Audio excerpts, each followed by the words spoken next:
Hi hello नमस्कार, मी Snehal free loving art मध्ये तुमच्या सर्वांचं खूप खूप मनापासून स्वागत करते। आज मी तुमच्या सोबत वॉल हँगिंग स्टोरेज दाखवणार आहे। हे खूपच उपयोगी पडतात फ्लॅट सिस्टीम मध्ये, कारण आपल्याला खाली वस्तू ठेवण्यासाठी जागा नसते, कबड पुरत नसतात, तर त्यासाठी असे स्टोरेज नक्की उपयोगी पडतील। हे कसं बनवायचं, मी ते कडक राहण्यासाठी काय वापरणार आहे, कसं बनवणार आहे, हे सगळं जाणून घ्यायचं असेल तर व्हिडिओ शेवटपर्यंत नक्की बघा। व्हिडिओ आवडला तर एक लाईक नक्की करा, कमेंट करून मला नक्की सांगा। चला मग लगेचच व्हिडिओला सुरुवात करूयात। पण जे वॉल हँगिंग स्टोरेज बनवणार आहोत, म्हणजे ऑर्गनायझर बनवणार आहोत, त्यासाठी मी इथे कॉटन मटेरियल घेतलेलं आहे। तुम्ही कोणतंही मटेरियल वापरू शकता। हे 36 इंच लांब उंचीने आहे आणि 14 इंच रुंदीला कापड घेतलेलं आहे। आणि मेन इथे आहे आपलं हे जे कापड कडक राहण्यासाठी लागणार आहे ते म्हणजे अशा पद्धतीचं धान्याचं पोतं। आता त्याला पॉकेट बनवायचे आहे, तर त्यासाठी मी इथे 24 इंच बाय 12 इंचाचे कापड कट करून घेतलेले आहेत। तुम्ही हे कापड कोणतेही वापरू शकता, कारण आपण कडक राहण्यासाठी आपण इथे सगळ्या पार्ट्सना पोतं चिकटवणार आहोत, म्हणजे शिलाई करणार आहोत त्यावरती।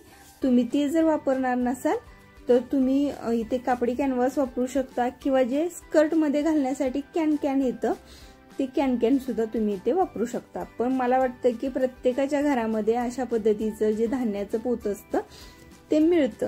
आता ह्या पोत्याला आम्ही ठिकं म्हणतो, तर तुमच्याकडे काय बोलतात हे मला कमेंट करून नक्की सांगा। आता हे जी पट्टी तयार करून घेतलेली आहे ही मी हुक लावण्यासाठी, म्हणजेच वरती जे हँग करण्यासाठी आपल्याला कापड पाहिजे, त्यासाठी मी हे 3 हुक मी बनवून घेतलेले आहेत। सिंपल पट्टी तयार करून घेतलेले आहेत। आता आपण शिलाईला सुरुवात करूयात। तर हे जे कॉटन मटेरियल आहे त्यावरती अशा पद्धतीने आतल्या बाजूला आपण हे जे हुक आहेत म्हणजेच कापड आहेत ते लावून घ्यायचे आहेत। याला व्यवस्थित पिन्स लावल्या की हे हलणार नाहीत। आता त्यावरती हे जे ठिकं आहे पोतं आहे ते ठेवायचंय। मी व्यवस्थित मेजर करूनच हे कापड सोबतच कट करून घेतलेलं आहे।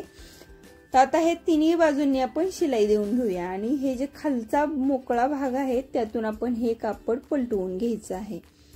जी माझ्याकडे सोपी पद्धत असेल ती मी दाखवण्याचा प्रयत्न करते, जेणेकरून प्रत्येकाला हे शिवता यावं आणि अगदी सिंपल पण फिनिशिंग सुद्धा छान दिसेल अशा पद्धतीने मी ट्राय करत असते। आता आपल्याला पॉकेट्स बनवायचे, तर त्यासाठी मी इथे अस्तर, त्यावरती मेन फॅब्रिक आणि त्यावरती सेम पोतं मी इथे कट करून घेतलेलं आहे ते लावून घेणार आहे, आणि चारही बाजूंनी आपल्याला शिलाई देऊन घ्यायची आहे।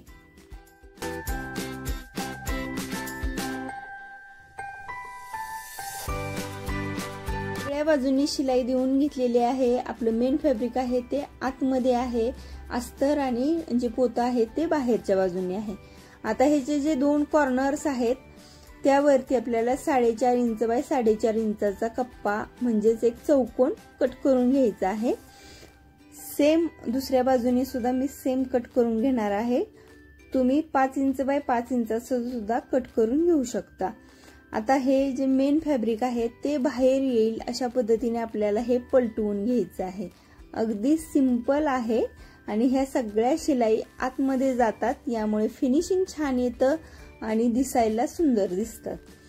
आता ही जे पूर्ण बाहेर काढल्यानंतर आपल्याला ह्या सगळ्या बाजूंनी व्यवस्थित शिलाई देऊन घ्यायची आहे। दाबटीप म्हणतो आपण याला, तर दाबटीप देऊन घ्यायची आहे। आता हे जे कॉर्नर्स कट केलेले आहेत हे आपल्याला शिवून घ्यायचे, तर ते कशा पद्धतीने शिवायचे ते लक्ष देऊन बघा, यामुळे आपला पॉकेट व्यवस्थित तयार होणार आहे।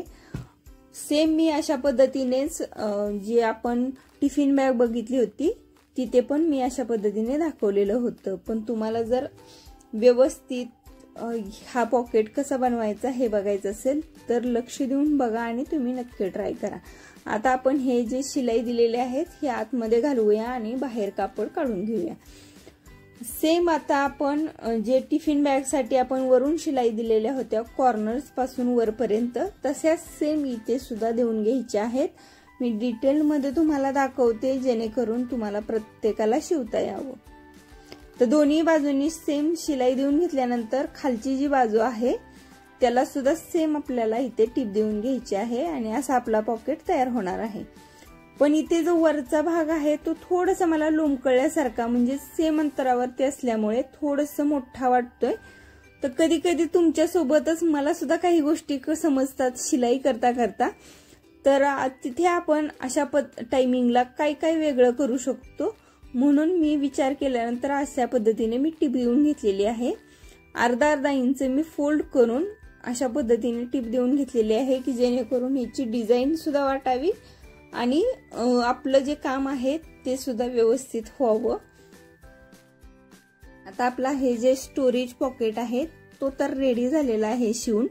आता हा आपल्याला जॉईन करायचा आहे। आता या मेन फॅब्रिक वरती वरून मी 6-6 इंच सोडलेला आहे कापड आणि तिथून आपल्याला हे पॉकेट जोडायचे। तर 6 इंच जोडलेले दोन्ही बाजूंना आपण टिक करून घेणार आहोत आणि तिथूनच आपलं हे पॉकेट स्टार्ट करायचं आहे स्टिच करायला। तर पहिल्यांदा आपण पिन लावून व्यवस्थित लावून घ्यायचं आहे। व्यवस्थित हे कापड बसतंय का, पॉकेट हे व्यवस्थित तिथे बसतंय का हे सगळं बघूनच आपल्याला शिलाई द्यायची आहे। जर आपलं पॉकेट छोटंसं असेल थोडंसं तर थोडी बाजू आपल्याला ह्या साईडला सोडून आपलं पॉकेट लावून घ्यायचं आहे। तर माझं पूर्णपणे व्यवस्थित बसलेलं आहे या मेजरमेंटनुसार। तर मी हे सेम पद्धतीने हे तिन्ही पॉकेट मी लावून घेतलेले आहेत। आता प्रत्येक पॉकेटच्या मध्ये मी 4-4 इंच अंतर सोडलेलं आहे, कारण आपल्याला जर पॉकेटमध्ये काही वस्तू टाकायच्या तर थोडीशी जागा पाहिजे। आता जी खालची बाजू आहे ती आपण डबल फोल्ड करून पॅक करून घेणार आहोत। अगदी सिंपल आहे हे। आता हे तुम्हाला जर पाठीमागं पोतं दिसायला नको असेल तर तुम्ही इथे अस्तर लावू शकता शिलाई करतानाच, पण मला काही इतकी गरज वाटली नाही म्हणून मी सेम आहे तसं ठेवलेलं आहे। आता ज्याच्या साईडच्या पट्टी आहेत ती आपण लावून घेणार आहोत, कारण आपण जितकं सुंदर बनवू तितकं आपलं हे ऑर्गनायझर छान दिसेल, आपलं घराचं लुक पण वाढवेल आणि काम सुद्धा होईल। तर मी इथे 1.5 इंचाची पट्टी कट करून घेतलेली आहे आणि ते मी लावून घेतेय।